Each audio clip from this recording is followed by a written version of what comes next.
আসসালামু আলাইকুম। আজকে আমার ৪৫ দিনের স্টাডি চ্যালেঞ্জের চতুর্থ দিন। আসলে এটা টেকনিক্যালি পঞ্চম দিন। মাঝখানে একটা দিন আমি নষ্ট করছি বলবো না, কিন্তু ভিডিও করা হয় নাই বা তেমন একটা পড়া হয় নাই। তো এটা ছিল আমার চতুর্থ দিনের রাতের পড়াশোনা। ওই দিন বাচ্চাদের ছুটি দিয়ে আমি খুব তাড়াতাড়ি পড়তে বসছিলাম।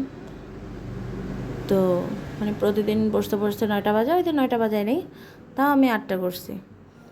তো আমি যে প্রথমের ধ্বনি, বর্ণ, নত্যবিধান, সত্যবিধান, এরপর ভাষা, আরও অনেকগুলো টপিক পড়ে রাখছিলাম বইয়ের। ওগুলোর যে প্রশ্নগুলো আছে ওগুলো প্র্যাকটিস করতেছিলাম আমার প্রশ্ন ব্যাংক থেকে। তো এগুলো প্র্যাকটিস করতে আমার ভালোই একটা সময় গেছে। তো চতুর্থ দিন রাতে আমি প্রায় 2 ঘন্টা 11টা, সাড়ে 11টা পর্যন্ত বই পড়ছিলাম। আমার এখন ঠিক মনে নেই। তো তারপরে কেন যেন আমার ভালো লাগতেছিল না। আমি মেন্টালি একটু ডিপ্রেস ছিলাম কোনো একটা বিষয় নিয়ে। আসলে আমার এটা অনেক বড় একটা সমস্যা। আমি নিজেকে ইমোশনাল বলবো নাকি ডিপ্রেশনে আছি বলবো আমি জানি না। ওই সময় ওই দিন পড়ার ইচ্ছা কেন যেন চলে গেছিলো। তো আমি পড়া শেষ করছি, ওই দিন রাতের পড়া শেষ করছি, কিন্তু একটু ইমোশনাল হয়ে গেছিলাম হয়তো বা। তো তখন তো আর অন্য টপিক পড়া হয় না, আর আমার কাছে এত টাইমও ছিল না। আমি আসলে রাত জেগে পড়তে পারি, এমন না যে আমি ঘুমে অনেক অনেক ঘুম আসে টাইপের না, কিন্তু রাতে যদি দেখা যায় অনেকক্ষণ জেগে আছি, পরের দিন হয়তো ঘুমতে করতে দেরি হবে, স্কুলে যাইতে দেরি হবে, দেখা যাবে স্কুলের কাজগুলোও ঠিক মতো করতে পারবো না, প্লাস আমার শরীরও খারাপ করবে। এটা হয়েছে অনেকবার। তো এর জন্য আমি 12টা, সাড়ে 12টা করে ঘুমাই গেছি। সবগুলো অনেক ভালো করে প্র্যাকটিস করছি। তো পরের দিন সকালবেলা এত তাড়াতাড়ি উঠে যে সকালের যে স্টাডি সেশনটা আমি রাখছি আমার রুটিনে, ওইটা আমি করতেই পারিনি। তো ওই দিন স্কুলে গেলাম। স্কুলে এখন পরীক্ষা চলতেছে, বলছিলাম হয়তো আমার স্টুডেন্টদের। তো ওদের পরীক্ষা নিলাম।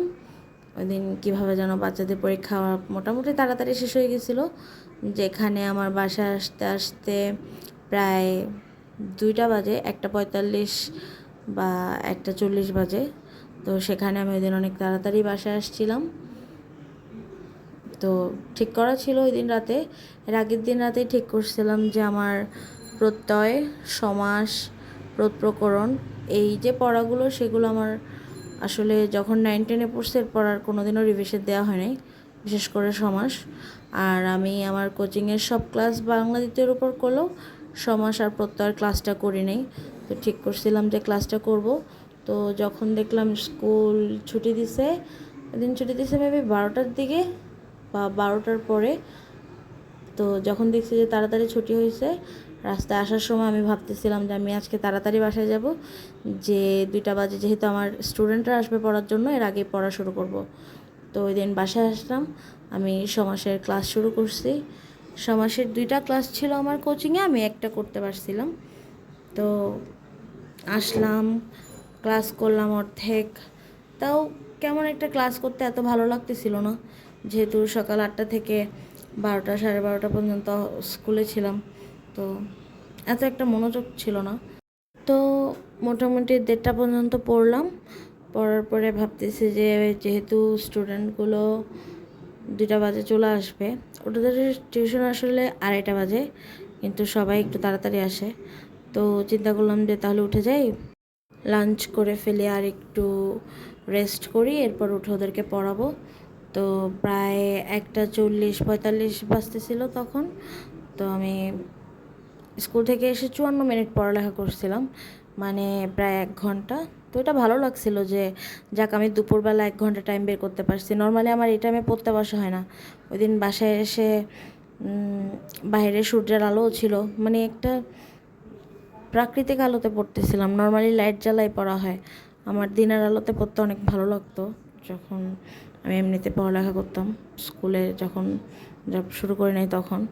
তো ওই দিন পড়লাম, আমার ভালো লাগছিল অনেক। উঠলাম, বাচ্চাদের পড়াইলাম, বিকালে পড়তে বসছি, কিন্তু ওরকম পড়া হয়নি। আমার একটু বাইরে যাওয়া লাগছিল একটা কাজে, আমি একটু শপিংয়ে গেছিলাম।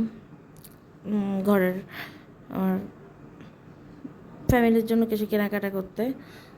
তো ওই দিন ওখান থেকে আসতে আসতেই অনেক দেরি হয়ে গেছিলো, এত পরে একটা হয় নাই। তো আগামীকাল শুক্রবার আছে, দেখা যাক শুক্রবারে, যদিও বাচ্চাদের টিউশন আছে আমার, ওদের পরীক্ষা যেহেতু আমার শুক্রবারও পড়াইতে হবে। তো এটাই ছিল আমার 2 দিন মিলানো 4র্থ দিন। আশা করি এরপর থেকে আর এরকম করব না। তো দেখা যাক।